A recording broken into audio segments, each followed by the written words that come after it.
That's it. You got it. And we're live. Welcome to the Sales Slap More dads, podcast, fancy. where we hit you with the hard truths, bold strategies, and expert insights you need to master the art of selling. And who's leading the charge? Meet your hosts, Rick Denley, Simon Hares, and Scott Donald. Get ready for real talk, expert advice, and game-changing strategies. Because in sales, you don't just play, you slap. Let's dive in. Thank you for dancing, Mark. Yes. Yay! Podcast with Mark Hunter. It's the coffee. Gathered up and ready to go, which is awesome on this day. Thanks everybody for being here. We're looking forward to your comments as well for Mark and questions. You know, the guy said to me, they said, look, Mark doesn't even need an introduction. And they're completely correct. He's so well known in the sales world, but I do want to give him his credit briefly here. So, Mark, you mentioned that you deliver high energy and engaging keynote speeches, training workshops, and consulting services based on your three best-selling books, Mind for Sales, High Profit Prospecting, and High Profit Selling. We've got all the books. We love them. We read them. It's incredible. Mark, you've been in this business for so long. And you're such an icon for us. Thanks for being on the Sales Slap podcast. Welcome. Hey, thanks for having me. And this is going to be like a beat up show. I mean, with three of you taking on me, this is like, Yes. Incredible. But you know what? This is what sales is. Sales is a community. It's a community of people learning from each other. And that's what we get a chance here to do today. I love it. We do. Thanks for being here. And we love sharing for our viewers as well. And I know some people are going to chime in with some questions and comments as well. So we want to dive right into it and pick your brain a little bit on some of your incredible knowledge in sales and sales leadership today. So who's going to kick off with a question for Mark right away? Simon. Simon. Oh, you were pointing. I thought you were putting your hand up. It's like I'm going. I'm pointing at Simon. It's me in the top right-hand corner. Simon's been giddy about having you on and very excited. So Simon, what do you want to share? What do you want to ask Mark today? Well, this is nice today, Mark, because I've been on your show. Now you're on ours, which is just great. So the love is all around, which is You had to get that in, didn't you, Simon? You did. Yeah, these guys haven't, so they don't know. So we just leave them there. Now. Oh dear. I'm going to block the other two for Mark, or are you just going to gush? I'm going to block the other two up off the screen. So it's just you and me, Simon. That's the dream, really. We can do that for you guys. I'll do that. Is that better? Oh, wow, man, harsh.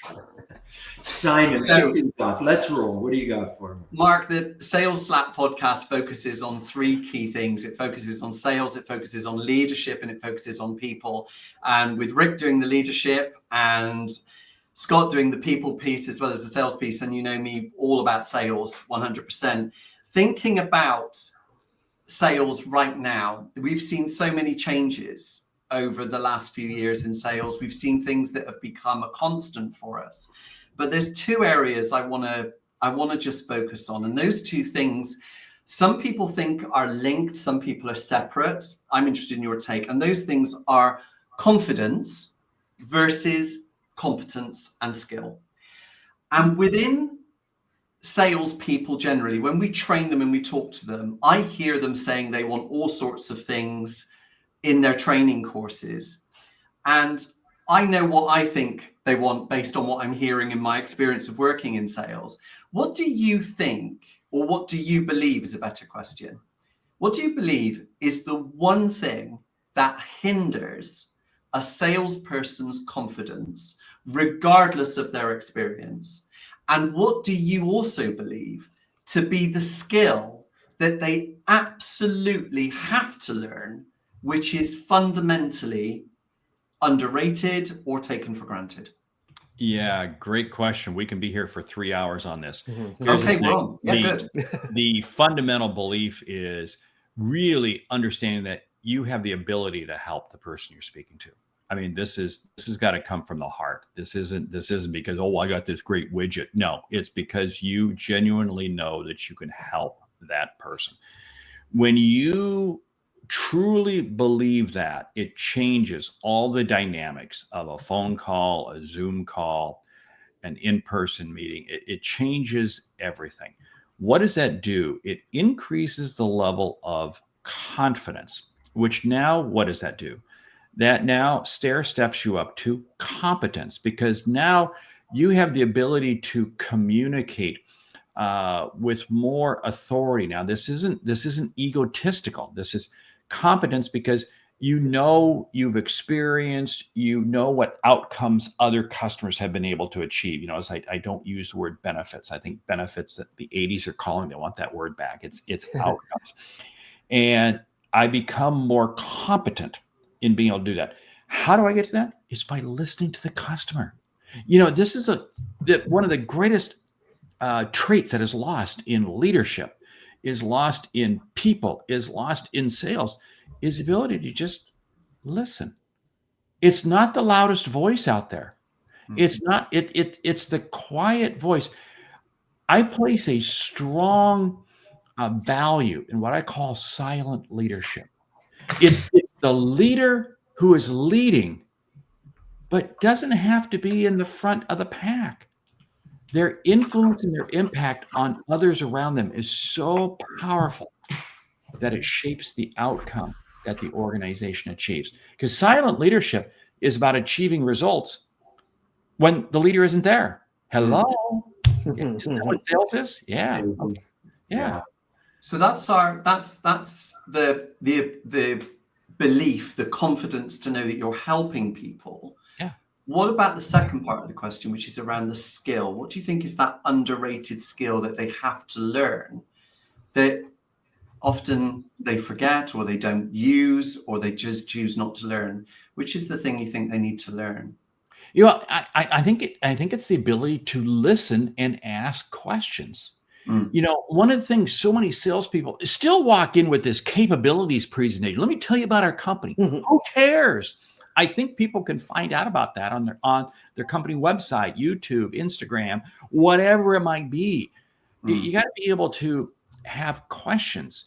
If salespeople would go into sales calls doing as much preparation in preparing the questions they want to ask as the information they want to share, I think they'd have much better results. Because at the end of the day, the best presentation ever made is the presentation never given.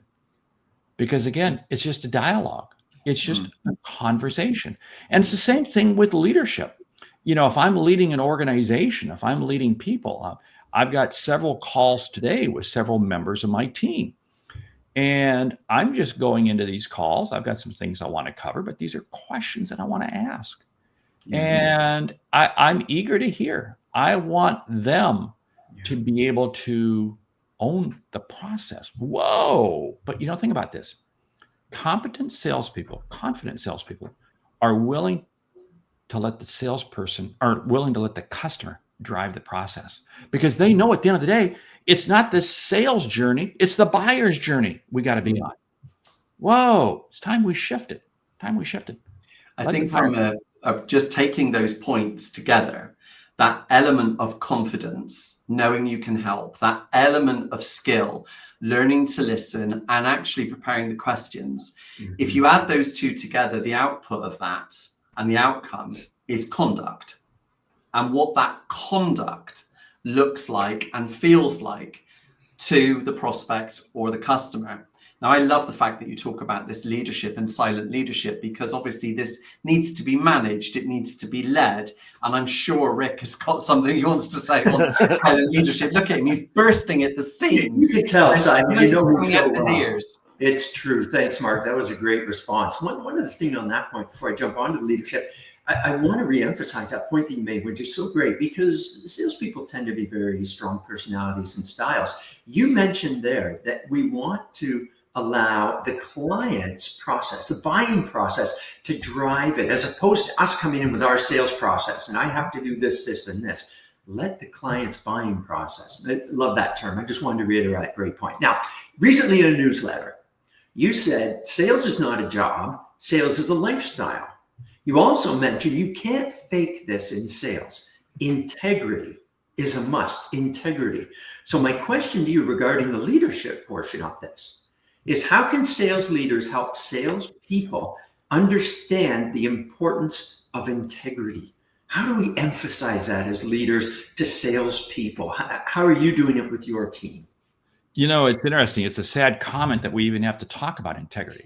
If you really stop and think about it, that's a sad comment. because it should be just in our DNA. Now, here's what it comes down to.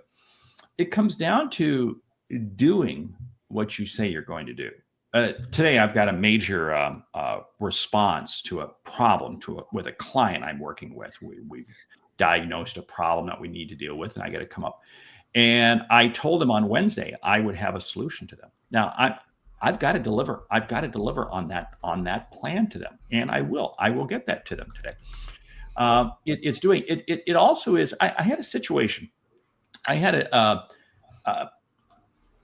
CEO call me.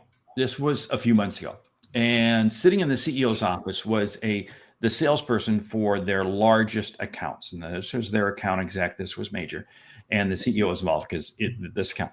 And there had been some billing problems. There had been some pricing problems. And the CEO was asking me, Mark, how should we handle this? And I was, without missing a beat, I said, you got to be genuinely forthcoming that you've been overcharging them and you owe them a refund. And how would they like it? Don't sit there and say you're going to give it to them as a credit. You're going to give it to no. You literally put that out there.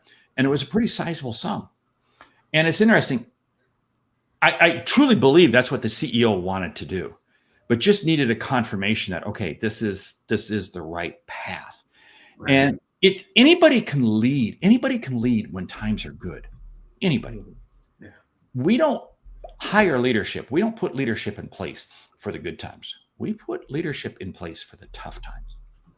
Great point. And that's where integrity really comes out. Yeah, I'm going to share one quick story. Yeah, and one of the reasons I left corporate America in 1998. I had made I was director of sales, major corporation, and I had made a mistake. And I walked into the president's office and I sat down and I said, I made a major mistake, and we owe a segment of our sales team an apology on this because I botched some things in terms of their quota, in terms of their compensation. He turned around, well, let's think this thing through. He wound up coming up with this convoluted piece of garbage response to try to cover me. He was trying to make me like, oh, I'm not going to throw Mark under the bus. But you know what he did? By doing that, by playing this game, that told me I got to get out of this organization because I was totally prepared. I needed to be taken to the woodshed with this segment of Salesforce, and I was willing to live with it, and that's okay. But no, we're not going to do that. Like, no. Full disclosure on everything. Yeah. Great. So it comes from the leadership level of the integrity, and there's nothing wrong with a leader being humbled, even vulnerable at times, and admitting mistakes, because I think what you're saying is that gives permission to others to do and act the same.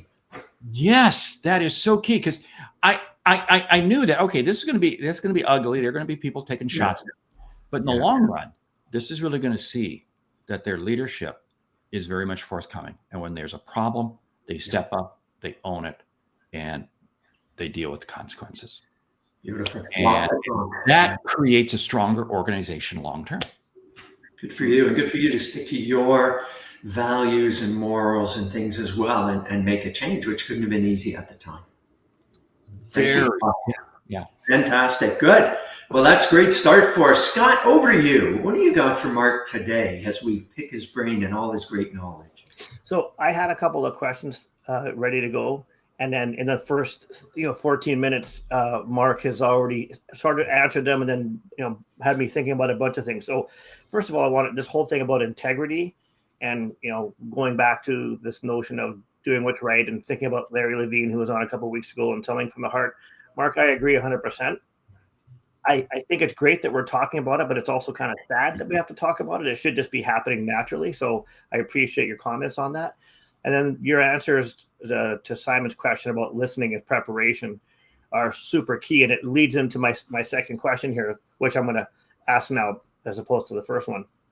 So I was going through your LinkedIn profile, and I looked at and watched the podcast you did with your podcast partner in crime, Meredith Elliott Powell. And the topic was about asking questions. And on the promo piece for it, you said it's not so much the information we share as it is the questions we ask. And I love this whole notion about leaning into this early part of the sales process that a lot of people cheat on. So can you expand a bit about why this is such an important part of the process, and why more organizations and sales teams should be leaning into this whole curiosity and listening piece of the sales process? Yeah, so good. We have to ask better questions. But here's the key thing. If we walk in, oh, I got this list of 12 questions. Let's go 1, 2, 3, 4. Oh, come on, people. We can do better than that. I want to ask one question. And then whatever your response is, I want to come back and ask a follow-up question on that. Yes. I want to build. Here's what this does. Now, if I ask you a question, you share with me something, and I ask you a question, what you shared with me, you suddenly, wow, he's actually listening. That's unusual for a salesperson. They're actually listening. Yeah. Two, it now elevates your level of thinking and what you want to share.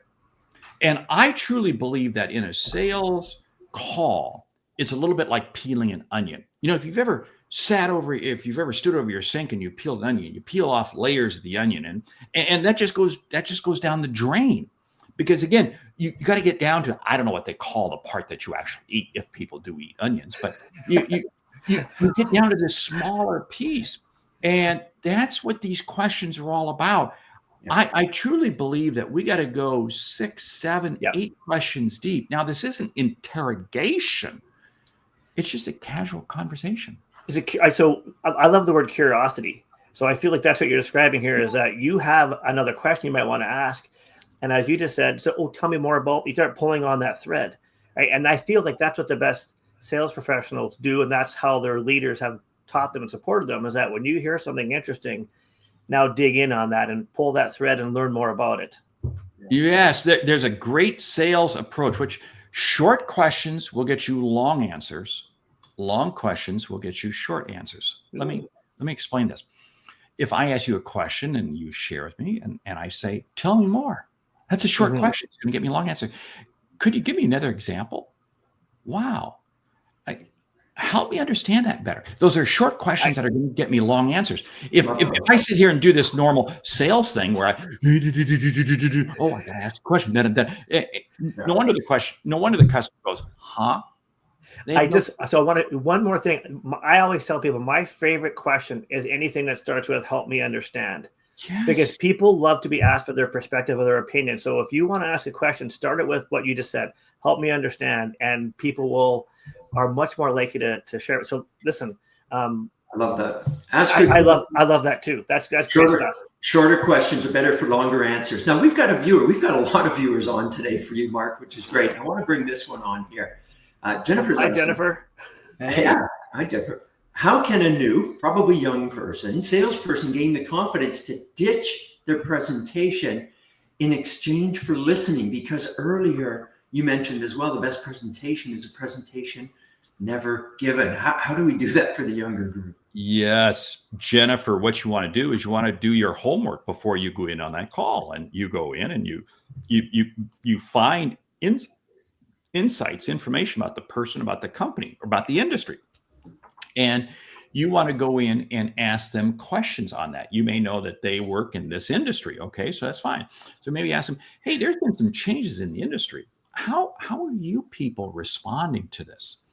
And because what this does is your initial question has to demonstrate that you've done homework. And it isn't like, oh, I see you went to this school or you grew up here. Come on, people. We can do better than that. Get deeper, get deep into it. But when you ask a question like that, hey, there have been some changes in the industry. Two new competitors that are going in this direction. Tell me about how you're responding to that. Now this demonstrates that you've done your homework. You know a little bit about their industry. But you're calling on them because you're looking at them as the expert. You're looking at them to share some expertise. And guess what? They're going to share with you something. Whatever it is that they share with you, you say, hey, tell me more. Help me understand. Give me an example. And it's amazing at how the conversation then begins to flow. And here's the thing. What's interesting is customers have never ended a sales call when they're doing the talking. Isn't that amazing? Isn't that amazing? It's kind of funny. I mean, right? I mean, the more I can get the customer talking, the better off. Now, I'm not playing this game of let's see if we can have a 3-hour sales call. No, what I'm looking for, especially on this initial sales call, I am looking for 3 things. There's 3 pieces that I'm looking for on initial sales call. 1, what is a need that they have that I can validate, that I can probably help them with? Okay. 2, what is something that I can learn about them as an individual, their role in the company, their role as person? And 3, did I book a meeting? Did I book a meeting to be, I call it BAM fam, book a meeting from a meeting. And if I can achieve those 3 things, I'm gold. I get to move to the next level. Here's the thing. I always want to end every sales call having learned one new piece of information about the person and about the company. Now, the reason being is this now gives me something immediate to follow up on. I can follow up with them in a phone call, voicemail, email. Next time hey, when we were together 2 weeks ago, you mentioned this. I always start off the 2nd, the 3rd, the 4th, the 5th, 6th meeting by referencing back to something they shared on a previous meeting. What does that do? It connects the dot and tells them that you listened. Yes, brilliant. Incredible. That's Bam, great. bam. BAM fam. We've done Bam fam. It's interesting when you talk about the questions that we're asking and going in with the right questions. I'm working with a client at the moment in the exhibition space, and his business builds the stands.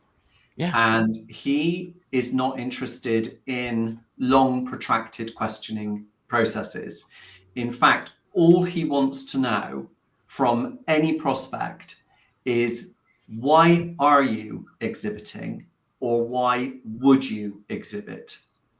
And that's the only thing he wants to know, because he knows that the answer he's going to get as a result of that is going to be a direct highway into how he can help that person either make money from what they're doing, raise their profile, showcase new things, whatever. And he knows that the answer they give him is going to give him a direction to creating a tailored, bespoke stand. And he says, I don't want my people trained in long, protracted questioning. They just need to know that the best question is, why do you exhibit, or why would you exhibit? And I'm kind of with him, because ultimately we've just got to get there quickly, because every customer that's out there or prospect knows when they're going to meet a salesperson for the first time, they know they're going to get interrogated with the nth degree of questions. They know that. And a lot of the time, salespeople are asking questions which they actually already know the answers to. Oh man, I this is so funny, because the average, the below average salesperson asks questions that they don't have the answer to, but the customer does. The average salesperson asks the customer questions that the salesperson already has the answer to, because they're playing that sales game. The great salesperson asks questions that the customer can't answer and they can't answer. Ooh. That creates a conversation. Here's why I like this. And this is what salespeople run from. And I want you to run to it. Don't run from it. And that is being willing to have the tough conversation early on. Because again, your time is your most valuable asset. And if this call isn't going to go anywhere, why do I want this to go any further? In other words, you're trying to see, you, the customer, trying to see if you want to buy from me or potentially. And I want to see if I really want to spend time with you. And this is a dating situation. So you know what? I mean, hey, don't hesitate to, that's why I love what that customer, that client of yours is saying, Simon, willing to ask the tough questions right up front. Yes.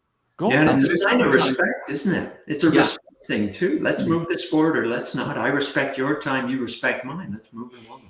I mean, it's ultimately, why do you want to do it? why are you doing this? And any question we know that begins is always starts with the word why. Well, the answer will always begin with the word because, which links to their personal belief or values. So we've got to be careful we don't contradict it if we don't like the answer, but we've got to be careful that we make sure we reinforce their answer, even if the customer is wrong, because we don't want to undermine them or make them feel like we're some smart ass that has all the answers, because we just don't want to do that. So, example being, why did you choose to go with the other supplier? Well, because they told us they were the biggest in the industry and that they were the market leader. Now, if you know you're the market leader and they're not, you don't turn around and then say to them, well, actually, that's not quite correct. Yes, you're right, but does that matter? What you should be doing is thinking about, well, it's great that they're actually buying what you're selling already. They're already in the market. So that's good. So it's bizarre the way this goes on. It really fascinates me. Can I now ask my first question? I'm putting my hand up. Can I ask my first question? Well, then I'll give you permission, Scott. You can ask your first question. So I always struggle with being as professional as Rick and Simon. But I know this isn't a competition for your admiration. That is so loaded. I wanted you to know, Mark, that I actually went to Outbound and I saw your present. So again, I don't want this to change your opinion of me. I just wanted you to know that I invested time and money to come hear you speak. With that in mind, and again, put that aside now because I don't want that to paint the question. Yes, you do. Okay, Simon knows. Mark, before he goes on, I just have to tell you that Scott is very proud of the fact that he's best friends with Mike Weinberg. I'll just throw that in. I didn't want to tell him that. He said that I'm his best friend in Winnipeg. I just got it out there for you. Here's the then let's go down. If you're best friends, what is Mike's wife's name? What is their dog's name? What is their granddaughter's name? Come on. No, don't go looking at stuff. Come on. Mark, come on. I thought you were going to ask me who his favorite golfer is, and I can answer Scott Scheffler. But now you've thrown me a curveball. I like the dog question because we know his other dogs. Mark, I am so focused on you right now, I can't even think about what's that guy's name, Weinberg. In your LinkedIn profile. Mark's got to stand up and walk around. Sorry, Mr. Weinberg. Ending on a high with Scott. Go. In your description on LinkedIn, you mentioned the word profit a lot. And I think this is interesting, right? Because most people talk about improving sales, and you talk about turning prospects into profits. In top line sales and bottom line profits, your book's High Profit Prospecting, High Profit Selling.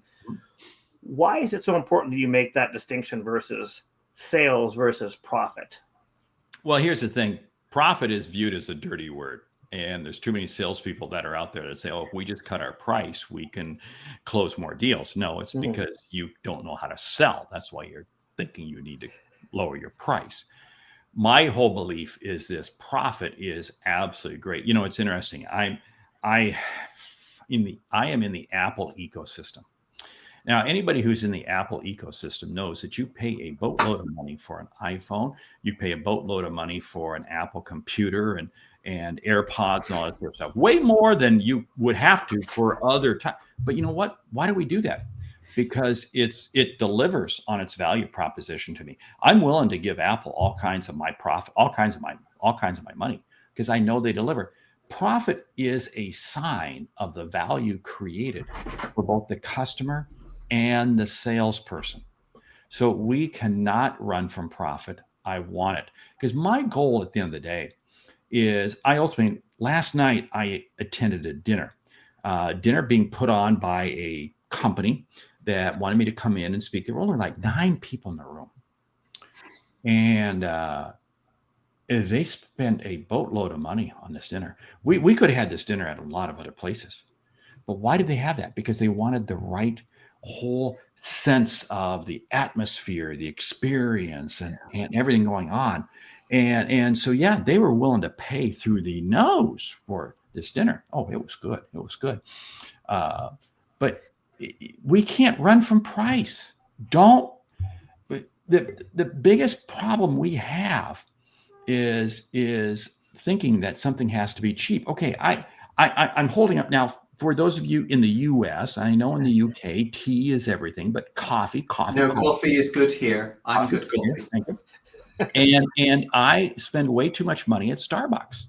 And there's a lot of places that I can buy cheaper coffee. But I'm willing to pay big bucks for Starbucks. It's value. Yeah. It's Yeah, value. quality's there. Right. That's Well, amazing. If you think about the Starbucks thing, I remember seeing Grant Cardone speak, and Grant Cardone used Starbucks as an example when he said, people don't buy the best products, people buy the best known products. And he held up the Starbucks cup and he went, see? And it really rattled the cage because it made you realize what you're buying. So sometimes as salespeople, we don't need to sell the best product. We need to sell the best known if that's what works. Now you talk about Apple. It's funny, isn't it? I think it was Simon Sinek, wasn't it, who said that when we buy an Apple product, we're actually buying a product which is kind of not fit for purpose, because when you take it out of the box, how many times does it need an upgrade? How many times do people out there buy a case for it and then have a screen on the front of it? The thing's already bust, and yet we still give them our money. Well, so in this case today, we've had best in class with Mark Hunter for sure. Yes. From the sales hunter aspect, we've really enjoyed this. Mark, thanks for being on. People want more. There's all sorts of comments in here. I wasn't able to get on today, but thanks, Jennifer. You're the best. Oh my gosh, yeah, she kissed up to you, didn't she, Scott? Here's the thing, Mark. Where can people get a hold of more of your great information and sharing your books and so on? Yeah, well, hey, I'm all over LinkedIn. I'm all over YouTube. TheSalesHunter.com is the website, and of course the books. Hunter is my real last name. People always ask me, "What was your name before you changed it?" No, that's my name. So you had to go with it, right? Yeah. And Donald is my real last name as well. So. Yeah, pretty much the same relevance. Yeah. Mark, it's been great that having really you. goes over well. Can I do something quickly before we stop? Can we just do one quick thing? Sure. One quick thing. Sure. Jennifer has actually asked a question that I think I would like Mark to answer. Sure. But I just think it's a great question. Yeah. Jennifer has asked, what counts as a tough question? What counts as a tough conversation? A conversation that gets the customer into an uncomfortable state. In other words, they may be viewed that, oh, this is what I need to get. This is what I need to buy. But you're asking me a question that's getting me thinking about, is that really what I need to buy, or is that something I need to buy differently? That is a tough conversation because it getting them thinking. It gets them thinking. Yeah. Makes me feel uncomfortable. I love that. Thank you, Mark. I just saw that and I thought, I really, really want that. Greg Maines, hello. Thank you for a great conversation. Thanks for joining us, Greg. Hi, Greg. We appreciate everybody here for sure. Greg, thanks for jumping on. Everybody, thanks for such a great show. Mark, if you had one last phrase, if you had one thing that you wanted to share in our sales industry right now to wrap up our show and take us home, whether it be on salespeople, sales leadership, what would be something that you want to share with our viewers today? Good question. Every day when we wake up, we have a choice to make. And the choice to make is, who is it that we're going to be able to influence and impact in a positive? And if you can be focused on influencing and impacting people in a positive manner, and also looking for people to positively influence and impact you, that is going to help you end the day on a better state. If each day we end the day on a better state, life is good. Yeah. And I feel that we've ended it on a better day as well. Mark, thank you for being here. Thank you, as always, to my co-hosts and to you viewers for tuning in to see Mark Hunter and all the great information that we've shared today. Scott, who have we got coming up on our next podcast? 2 Fridays from now, and I'm hoping I'm pronouncing this right. We have a gentleman named Volker Beluder who will be on the show at 9:00 Central. So looking forward to having Volker on. Absolutely excellent. Thanks, everyone. Wishing you a great weekend. If you're watching this live on a Friday, we'll see you at the next Sales Slap podcast. Thank you for attending the Sales Slap podcast. Feel free to reach out to your hosts, Rick, Simon, and Scott, and our guests from this episode for more information. We look forward to seeing you next time.